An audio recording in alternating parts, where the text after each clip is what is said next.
Today it's cargo ships from around the world that come to Istanbul. But 100 years ago, it was Allied warships that came to impose a humiliating defeat on the then Ottoman Empire, a time which Turkey still wants to forget. We prefer not to commemorate the beginning and the end of the First World War because it's not considered an event or a development which brought good fortunes to the country. It was not just a humiliation of Istanbul being occupied, along with much of the country. Defeat marked the end of the Ottoman Empire and the loss of vast swathes of territory to the British and French, which eventually became modern-day Syria and Iraq.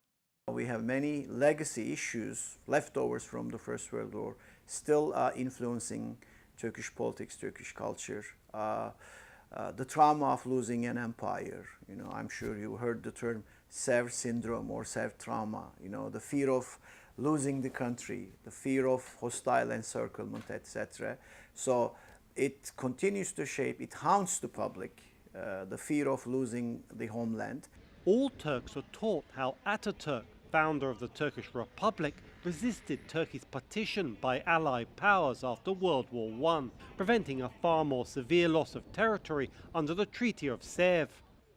President Recep Tayyip Erdogan, whose roots lie in Islamism and nationalism, has presided over a revival in nostalgia for the country's Ottoman past and the rekindling of memories of lost lands. Conflicts in neighbouring Syria and Iraq, former Ottoman territories, is seen by some in Turkey as an opportunity of righting an historical injustice. Today, the Middle East is in upheaval.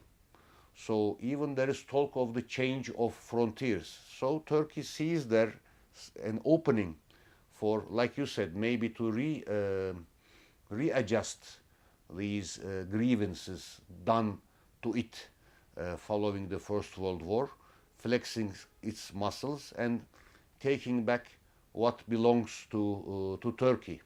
But it is a far shot. Turkish troops are in both Iraq and Syria.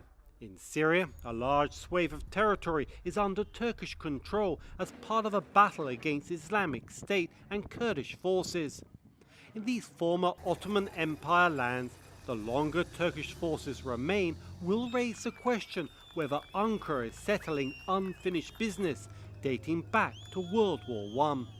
Dorian Jones for VOA News, Istanbul.